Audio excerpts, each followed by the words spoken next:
What's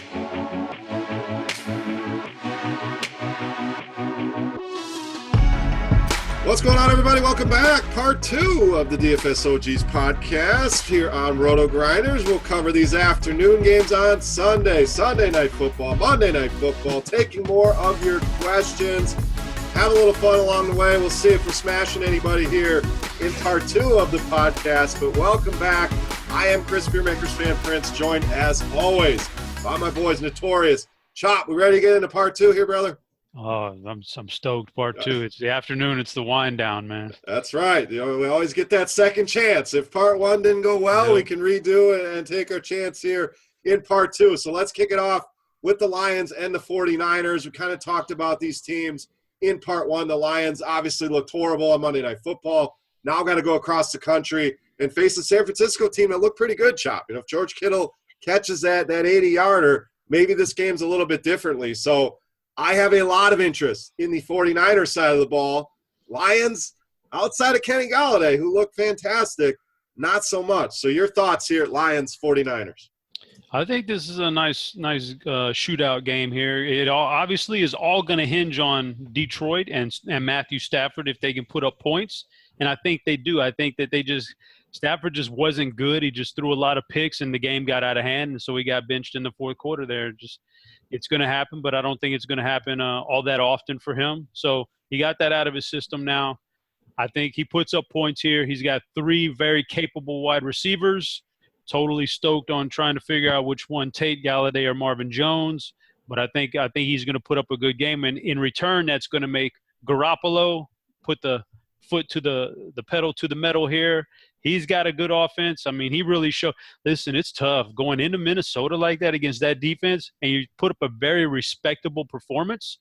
Yeah, man, I'm all in on this guy now. So I think this is a very nice under-the-radar shootout game here in which I can play Garoppolo, Goodwin, Garcon. Well, we'll see about the injury. Didn't Goodwin go down, and we don't know if he's going to play this week? Yeah, and Pettis really played well. So, if Goodwin's down, I think Pettis becomes a guy you can look at for sure. And then Big T's boy, George Kittle, like you said, looked great. So I think, he may work his way up into that second tier of tight ends this year, but he looked good. So, yeah, I think this game, all this passing game on both these squads looked very, very luscious to me. Oh, luscious. Nice word, Chop, man. If Derek can smash them, I'm going to drop a luscious on them. Oh, luscious. I like it. All right. Yeah, Garoppolo at 6,000 looks like a great price on him in this short conversation for me in cash games on this early look at the slate. So, Derek, you see anybody that's looking luscious to you in this game here, Lions and 49ers? Yeah, a lot of lusciousness in this one. Love Garoppolo, a $6K, good price point for him. We talked about his first start being in Minnesota. Wanted to be off of him. Hope that he had a bad game so we could, play him once he gets in a better spot. And I think this is it. Even if Marquise Goodwin's out, I still think you can play Garoppolo. You can pair him up with Garcon. You mentioned Pettis. Taylor got 6 targets as well. Also like the tight end of George Kittle, 3,800. I think he'll probably be one of the highest owned tight ends in this slate. But certainly think that the Niners passing offense is going to be a popular target of mine. No interest in the running backs. We still got a time split with Morris and Breda. Hopefully Morris's fumble near the goal line will, lead to some more touches for Breda. But until that happens, I'll be avoiding both of them. And I'll be avoiding the Lions running backs as well. Kerryon Johnson looked pretty good. Theo Riddick's a guy that's going to get all the passing game work. Not really sure if Blunt's, going to do anything. If he ends up being out, sounds like he's questionable, then you can maybe give a harder look to Kerryon Johnson. But for the most part, going to be avoiding the running backs and going to take a shot on Marvin Jones. He was kind of the one Lions wideout that didn't do much in the opener against the Jets. We had Kenny Golladay eating up all that garbage time, and then Golden Tate obviously had the big game as well. So I think it's a nice bounce-back spot for Marvin Jones. 6,200, definitely a good price point for a guy that does have 100-yard, 2-touchdown type of upside. All right, next game, Derek. Is it a bounce-back spot for Arizona going to L.A. because they look dreadful at home, just couldn't get anything going? Are you panicking about David Johnson yet? He got a touchdown, kind of salvaged some of his day, but just to not look like the guy we've seen in years past, the usage. We'll see if that changes here, but 12-point underdogs going to a Rams team that went into Oakland and did what they had to do. Looked good. Gurley got it done. Goff got it done. The receivers did what we expected. So what do we do with David Johnson? Can we play him here as a big underdog? And then the Rams. Do we play all these guys? Is this a stack it up spot for the Rams against the Cardinals? There's a chance David Johnson could be under 10% owned this week. And if that's the case, I'll definitely have some exposure in tournaments. Not going to be a core play for me. Definitely prefer Kamara in something like a cash game setting. But we've seen him in the past just do really well in these difficult matchups. I remember a couple years ago he won Somebody the Millionaire Maker when he was going up against the Seahawks, and their offense was basically nothing but give the ball to David Johnson. I'm a little worried that they didn't split him out wide very much in the first game. And obviously, they just didn't run many plays, so he didn't get many carries. But I do think he's still, very good. I'm still buying him long term. No interest in the passing game. I think Bradford, if he has another bad game, we're going to start hearing some Josh Rosen, screams. So I don't think I want to play anyone from the passing game right now. As far as the Rams go, just keep playing. They're studs. Gurley's going to be right there with Kamara as the top overall running back. I like Cooks to kind of bounce back a little bit. I believe he had over 100 yards in pass interference penalties in that first half against the Raiders. So if he can connect on some of those, I think he's going to be in a really good spot. And you obviously have Cooper Kupp, Robert Woods. Probably not interested in Jared Goff just because they don't air it out a ton. But I do think I will be playing quite a bit of Gurley and Brandon Cooks. All right, Chop, same question for you. David Johnson. I mean, Derek talked about it, probably low own. I agree, 8,200, a fair price. If we get the vintage David Johnson usage, we're used to even playing from behind here. Maybe he's more utilized in that passing game. But outside of that, any interest in Arizona, and then primary targets for the Rams in a great spot at home? I'm a little worried about David Johnson and what we've seen from him, and why we liked him so well before the injury was the way they lined him up in the different places they were able to put him on the field. And now he comes back from the injury, and he has a different coaching staff there, man. It's a different. I don't know if we're going to see that same usage like before. So I really don't want David Johnson if we're just going to put him in the backfield and try to force him the ball 30 times. That's fine. Obviously, I would take that, but the uniqueness of having him line up outside and catch those passes as a receiver was what set him apart from everybody else except for Le'Veon Bell. So a little worried about David Johnson, but price is creeping down. I think we can jump on this now, and if it doesn't happen this week, then I'll really consider, maybe he's not that guy anymore. But I know that I'm going to get rammed for the small sample size thing of 2 games, but that's okay. You got to take a stand. We don't have 150 games in baseball to figure things out. We got 16 weeks. You got to figure it out quick whether he's going to be the same guy or not. But he's the guy this week that you got to take a chance on. I'm not sold on any of these other Ricky Seals. That was not. If sleeper means that you actually go to sleep on the field, then yes, Ricky Seals-Jones is a sleeper because that was terrible. Fitzgerald, you could play again, I'm sure, but you can always play him. But on the other side, this is going to be a blowout, and I'm not sure Gurley gets – I mean, I know he's going to get points. He's going to get – somehow he felt like he did nothing last night. We're recording this on Tuesday, so it was Monday Night Football. Last game, it felt like he did nothing, and he ends up with 26, 27 DraftKings points. So he's just going to fall into a bunch of points. But at 9.2K, who knows? It's not a must play. I think Robert Woods gets a tough matchup here. I think Brandon Cooks is the one that's going to go off in this game. Yeah, should be a bonanza here for the Rams. So definitely a good spot. In fact, they may shut out the Cardinals in this game. So tough for me to get too excited about any Cardinals outside of a little David Johnson. All right, let's move on. Maybe the game of the week here, football-wise, even fantasy. I think there's some spots here, Chop. So we got New England going to Jacksonville. Can already sense the excitement for Derek. It's like his Super Bowl here, New England coming to town. So we'll save him for last year. We'll get your viewpoint here on Pats and Jaguars. Well, okay, for the New England Patriots, obviously, same old, same old. It's very difficult to figure out where they're going to go with the ball outside of Gronkowski when he's healthy. He's the only real reliable thing here. I expected a lot out of Chris Hogan. That didn't materialize in week 1. I expected more Burkhead. That didn't happen. Now we may get Michelle back. Now we are getting a couple of guys signed off the street to play receiver this week. I don't know if they make an impact or not, but it makes it even more cloudy than it was before. So, but I'll go. See, it's tough to play. You can't really come back with Hogan here because he's probably going to get the shadow treatment. He's the only real wide receiver they have. So I think you roll with Gronkowski again. As long as he's healthy, he's the man.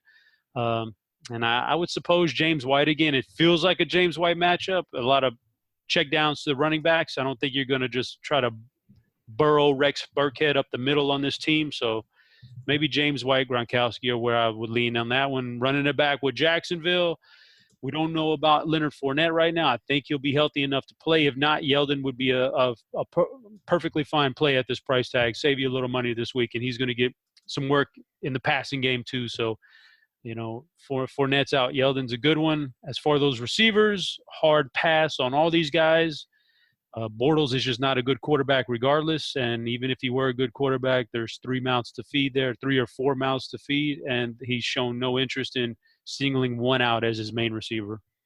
Yeah, and it's a good point on Fournette. Obviously, Yeldon was the guy that got all the work. Keep an eye on Corey Grant as well at 4,300. I think he could be a guy that could have a much bigger role if Fournette is out. And, Chop, I agree with you. It's Gronk, it's James White for me are the 2 guys I want. Now, I want to ask Derek, though. Are they going to use one of those stud corners to try to take Gronk out of the game plan? Are we going to see Ramsey or Bouye kind of slide in and deal with Gronk? Does he get any of that shadow treatment? And while we're here, my third and wrong, definitely Chris Hogan. Chop, you mentioned him there, was all over him last week, and that turned out to be a mistake. Just did not put any numbers on the board. And he is one guy that disappointed in week 1 that I have no interest in going back to in week 2. I'll wait till week 3 on that. But Derek, answer the Gronk question first. Do you have any concerns? Could we see that potentially happen? And then obviously the rest of this game, how do you think it works out, New England and Jacksonville? Yeah, I definitely think they'll use one of their corners to cover Gronk in this matchup. We saw it in the AFC Championship game last year, and they held him to 1 catch for 21 yards on 3 targets. So I definitely think we could see. Didn't he leave that game injured in like the first quarter? Maybe. Derek, man, come on. Step up your game, Mr. Stats. It's always Chop against the analytical and the stats. I love it. I love it. Oh, but either way, I do think they're going to plan to use their corners on him. And then you have Philip Dorsett on the outside. So I actually think it's a pretty interesting spot to go back to Hogan. If he's going to line up in the slot a little bit, nobody's going to play him at this price point. So I think it's an interesting spot for Hogan. I also think Burkhead's going to be the main goal line guy now that Jeremy Hill is gone or injured. Sonny Michel, he could be back, but even if not, or even if he is, I think Burkhead's going to be the guy that I look to in that backfield. Don't mind James White as an interesting tournament play. As far as the Jags go, if Fournette's out, I don't think I can pay $5,600 for Yeldon. I just can't do it. There's some workhorse backs that we have just a little bit more expensive than him this week. So even as a Jags fan, not sure I'll be playing Yeldon. And then if you look at the Jags receivers, D.D. Westbrook was kind of the go-to guy against the Giants. But Keelan Cole got a lot of Janoris Jenkins in that matchup. He still led the team in snaps.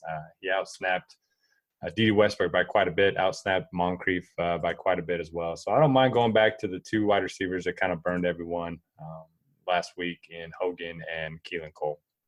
All right, let's move on. Our last afternoon game, we got Oakland traveling to Denver. Denver got it done at home against Seattle in a close game in Oakland.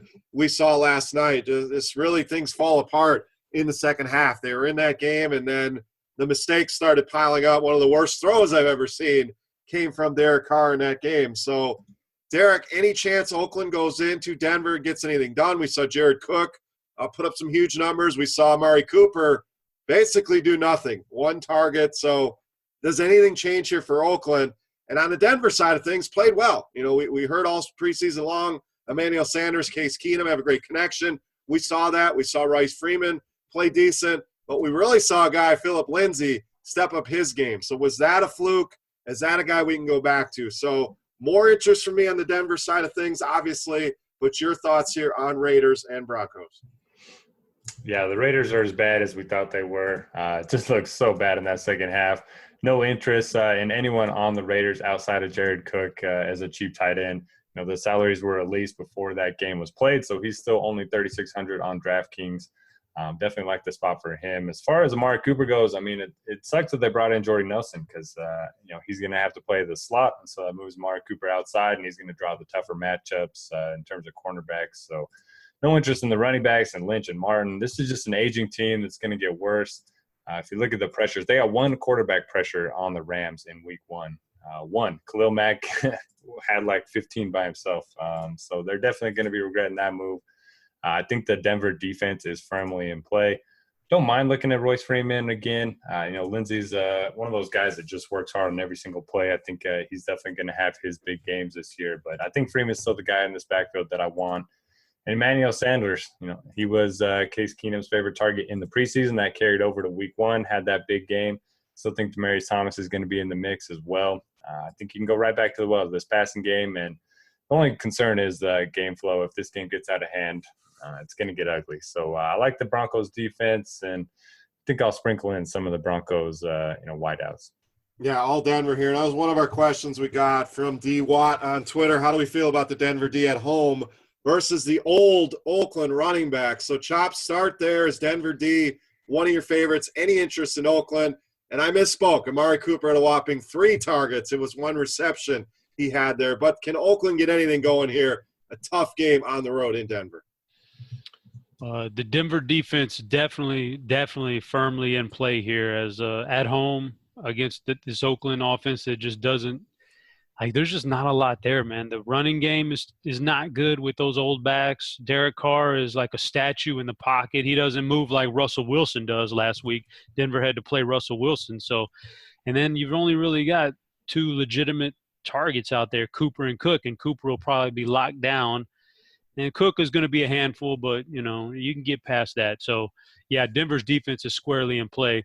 As for Denver, I'll use my third and wrong on Royce Freeman. I know he got 15 carries, and that's good, but I really expected him to be the guy, like the bell cow. And they were more than willing to let Philip Lindsay come in and do his work. So I was probably wrong on that. I think it's going to be more of a split thing all year long. Until somebody gets hurt, then we can capitalize on it. But so I don't know if I'm in on either one of those guys because I just think they're all going to take away. And then plus I think Booker still got 26% of the snaps or something like that. So it's just a mess for me. So I'll turn my attention to the passing game. Sanders was the star, but eventually I think Demaryius will have his big games too, like really big games. He did receive 10 targets in that game. It's not like he was totally shut out or anything. I think Case Keenum's a nice little play there for his price tag. Will probably never rise this whole year. He's got 2 very solid wide receivers to throw to, a third if Cortland Sutton ever gets in the game and produces. I like Keenum, and I like his 2 targets there. All right, let's move on. Sunday Night Football. Chop, your Cowboys. It has to be a level of concern here. Did not look great in that game against Carolina. The line looked bad. Zeke, at the end of the day, the touches were there, found the end zone. But outside of that, it was pretty ugly. But at home against the Giants, who hung in there against Jacksonville. They did look all right and tend to come into Dallas and play well over the last few years. So, Giants, Cowboys, Chop, how concerned are we with Dallas? Yeah, I wouldn't say concerned because I didn't really expect very much. You're only concerned if you expected something out of them in the first place. Like, I think you could look at the team on paper and see that the offense just, there's nothing there in the passing game. They've got nobody to throw to here. So, I don't know. I mean, Elliott, I think, bounces back for a big game here. I think the offensive line buckles down and they run the ball a lot more than they did at Carolina there. That game plan never worked out for them, whatever they tried to do there. So I think Elliott is in for the big game. I don't know if I could trust any of these pass catchers, and therefore I don't know if I could trust Dak. I think his greatest weapon is going to be running one in or running 2 of them in fantasy, and he'll do that every once in a while, but I don't want to pin my hopes to that. So Elliott's the guy for Dallas. On the flip side, Barkley looks great. Definitely don't mind Saquon Barkley. But how many points are the Giants going to put up here? I mean, Vegas is only saying 20 points. Like, I find it hard to believe that when you have Barkley in the running game. Odell, who's going to stop Odell? Like, Odell looked great against Jalen Ramsey. He caught all of his production against Jalen Ramsey last week, or at least the vast majority of it against Ramsey. Like, who's going to stop him for Dallas? So you got Beckham, you got Barkley. How can you not put up points if you're the Giants? So I think that's the route I would take is the studs, Barkley, Beckham, Elliott, and then this is a showdown slate. So I think there's merit to taking the best players and actually punting 1 or 2 positions with dirt minimum guys who you don't even expect anything out of, but is a total bonus if they get anything. Right. We don't have showdown pricing as of this recording, so we're just going to go off of what we have. And I agree with you. We're getting a nice price on Elliott here at 7,600 with the pricing we have.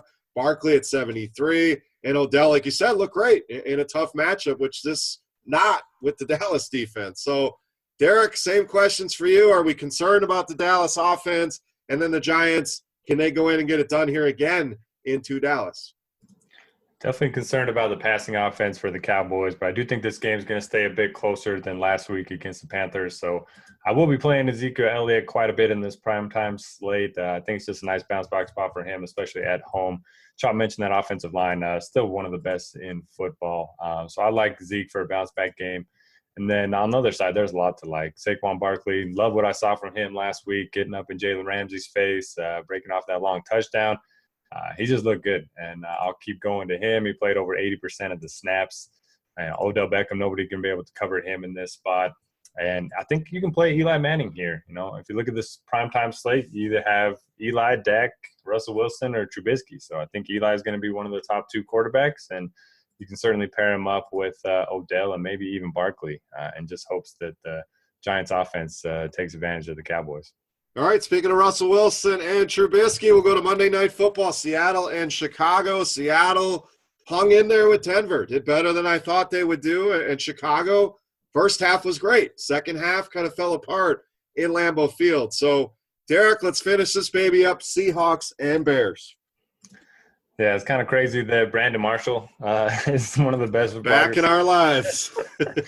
for the Seahawks. That's kind of crazy. It doesn't sound like Baldwin's going to be able to play this week. So Russell Wilson's got to throw to somebody. I still think Lockett's going to be his main receiver, but I certainly don't mind looking at Marshall or Disley in this primetime slate.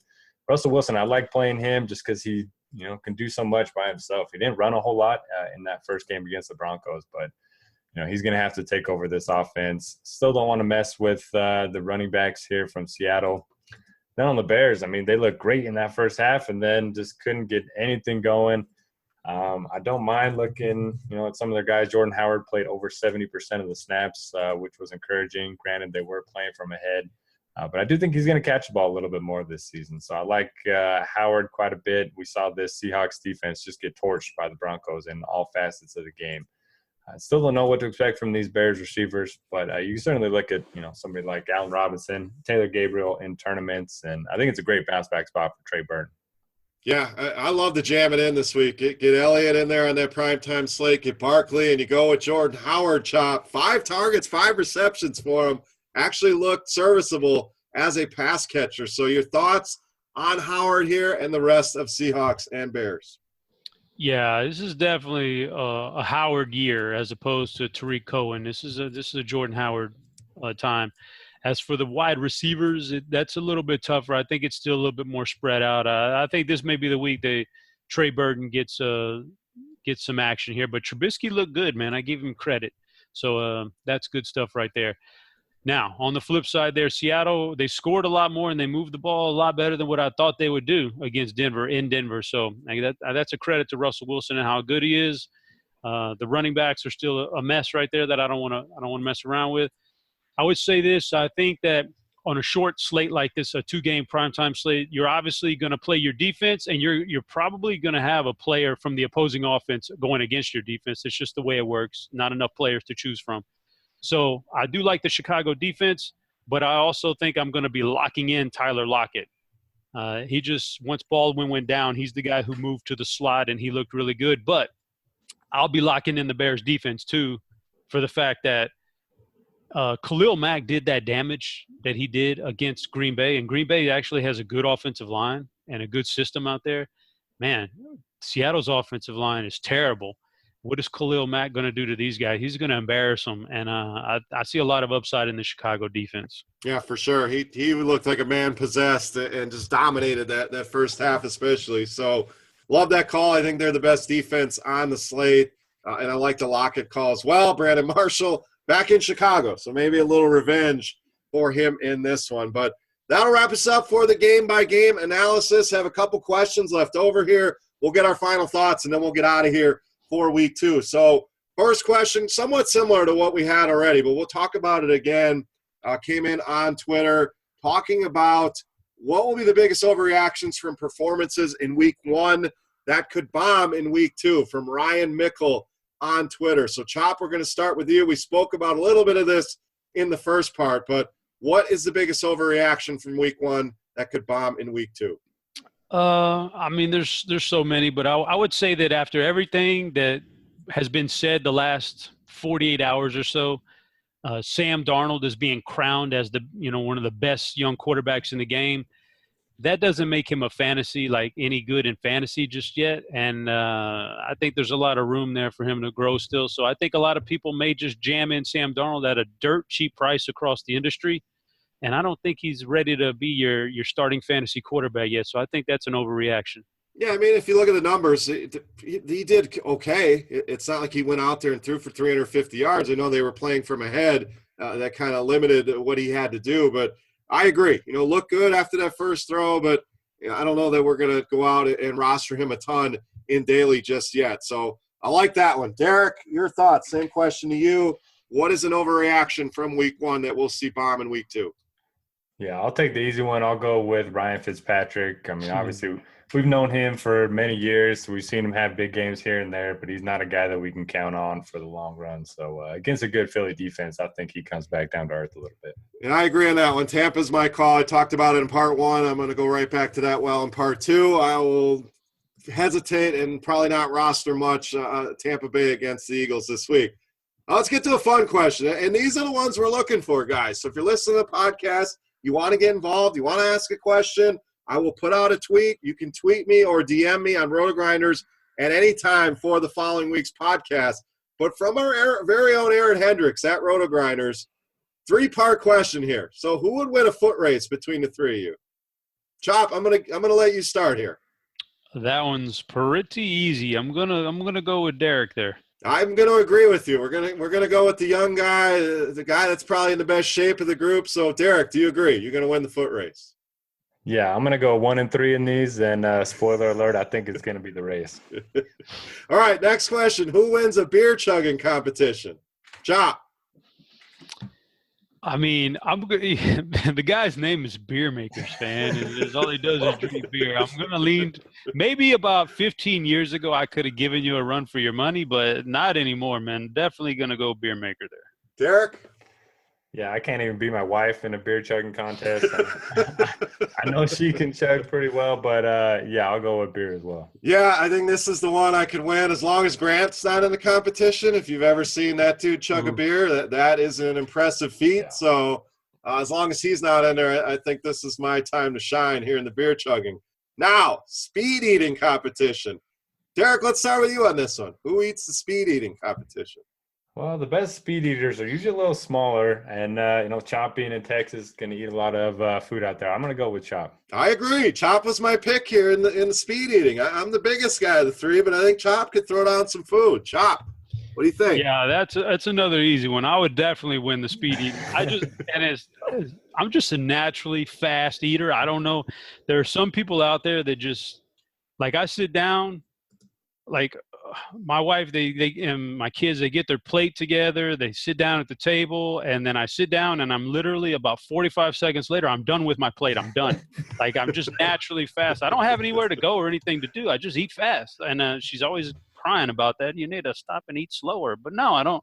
Like, I just eat fast. I've always done it. So I could throw down some food in a quick manner, yeah. All right, I got 2 follow-up questions for you, Chop. How many hot dogs could you throw down in the old Nathan's hot dog eating contest with buns?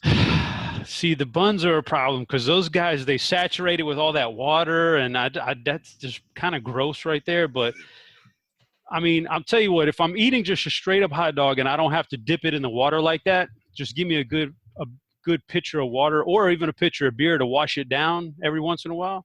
I would say I could probably throw down about 20 hot dogs, just regular style, regular. Damn. Oh, yeah, come on. Like, sometimes you start eating and you stop because you know you're supposed to stop, not because I'm full, It's like, well, I've eaten a few hot dogs. Maybe I should stop now, even though I know I could keep going. So I think I got the room to do it.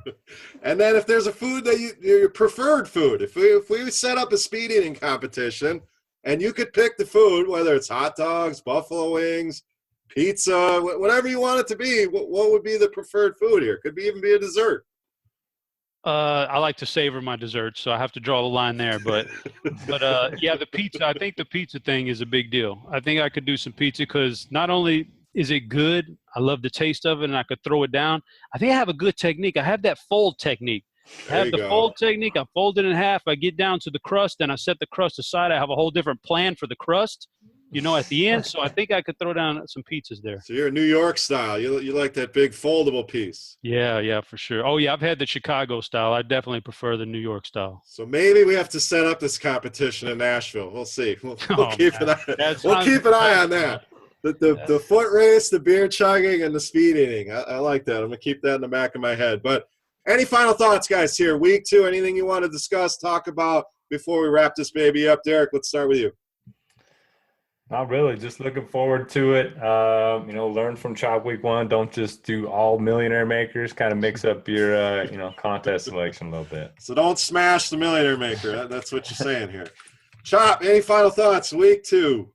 Yeah, I mean, he's right, man. Don't get into contests like that if you actually want to profit. It's very difficult too. So I'll be adjusting my game accordingly this week and spend a little more time on it. But I like week 2 because, like we've already said, there's a lot of overreaction from guys from week 1. But if you've been in the game for a while, you know that it is just a reaction and you can't let it get to you after 1 week. So this is where we start to kind of shine through here. Yep, and I'm going to wrap it up saying we've talked about this, and Chop just hit on it, but look at those guys that underperformed in week 1, the Travis Kelce's of the world, the Big Bens, Antonio Browns, and really look to get those in a lot of your lineups for week 2. So that'll do it here for the DFS OGs podcast for week 2 on RotoGrinders. Want to thank you guys for some great questions. Again, if you want to be involved in the show, get your question read on the podcast, hit me up on Twitter. When I post that tweet, get out there, get your questions in there, or you can DM me on RotoGrinders. But I want to say thank you to everybody for listening. As always, for my boys, my co-hosts, my OGs, Head Chopper, Notorious, I Am Beer, saying salute. We'll see you right back here for the podcast in week 3. Good luck, guys.